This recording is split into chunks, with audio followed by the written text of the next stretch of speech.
कोई विश्वविद्यालय जो खुलता है उसके कोई नियम कानून होते हैं।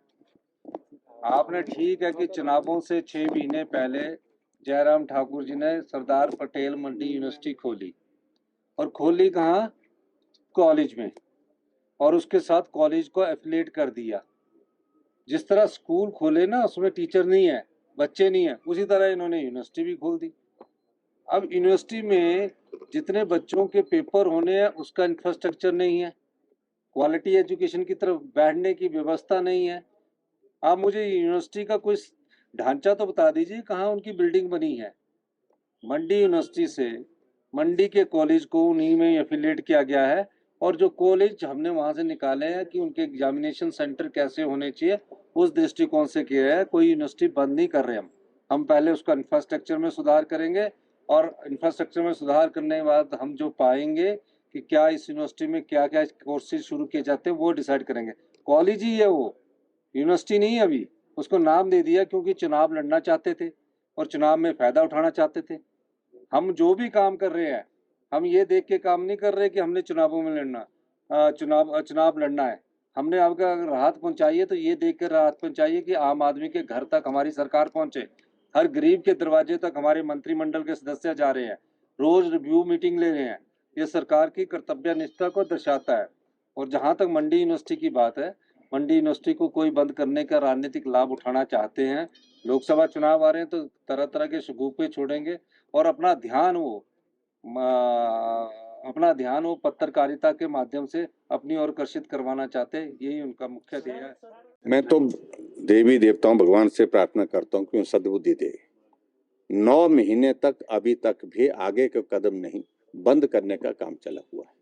यूनिवर्सिटी पिछले 1.5 साल से ज्यादा समय से फंक्शनल है। उनको ये मालूम होना चाहिए हिमाचल प्रदेश में एकमात्र यूनिवर्सिटी है। कॉलेज की संख्या 300 से ज्यादा हो गई, 350 के करीब कॉलेज हिमाचल प्रदेश में हो गए। शिमला की यूनिवर्सिटी का जो इंफ्रास्ट्रक्चर है उस लोड को बियर करने की स्थिति में नहीं है।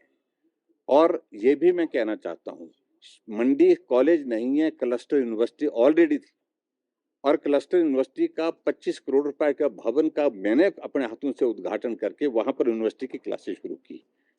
एक्ट पास हुआ, स्टैट्यूट बने, और 128 कॉलेज मंडी यूनिवर्सिटी के साथ जोड़े गए। बाकी 146 कॉलेज जो है वो शिमला यूनिवर्सिटी के साथ जोड़े गए। और आखिरकार पिछले वक्त से जब से सरकार बनी है, क्या वजह है कि यूनिवर्सिटी का वाइस चांसलर हटा दिया? क्या वजह है कि जो यूनिवर्सिटी की जो ग्रांट थी, जो 10 करोड़ रुपए वहां पर देनी थी, उसको ब्लॉक करके रख दिया? आज वहां पर टीचर्स की सैलरी के पैसे नहीं मिल पा रहे। आखिरकार वो कहना क्या चाहते हैं? मंडी ने अगर सरकार बनाने में योगदान नहीं दिया तो अब मंडी सरकार हटाने में योगदान देगा। हिमाचल प्रदेश में कांग्रेस की सरकार अगर मुख्यमंत्री का पास चले, वो तो ये स्थिति पैदा करने की कोशिश कर रहे हैं कि मंडी को हिमाचल से ही निकाल दिया जाए। क्या मंडी हिमाचल प्रदेश का हिस्सा नहीं है? 10 विधानसभा क्षेत्र है, और जो यूनिवर्सिटी वहां पर शुरू की गई थी, बच्चों की एडमिशन की प्रोसेस कंप्लीट हो गई, बच्चों की एडमिशन की प्रोसेस चल रही है। रिक्रूटमेंट वहां पर जो पोस्टों की क्रिएशन की गई थी, उन पोस्टों की भर्ती की प्रक्रिया पूर्ण होने के बाद रिजल्ट होल्ड पर रख दिया, रिजल्ट नहीं निकाला गया है। आखिरकार कब तक रोकेंगे? क्या सुखविंदर सुक्खू जी ये मानते हैं कि वो हमेशा के लिए मुख्यमंत्री है?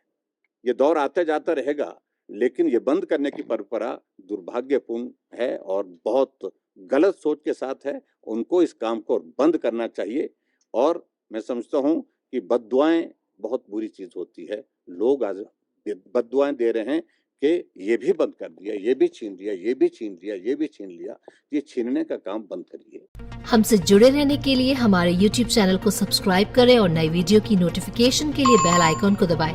अगर आप ये वीडियो Facebook पर देख रहे हैं तो लाइक जरूर करें और ज्यादा से ज्यादा शेयर करें। इसी तरह के और भी अपडेट्स के लिए फॉलो करें हमारा Instagram पेज himachal.kesri।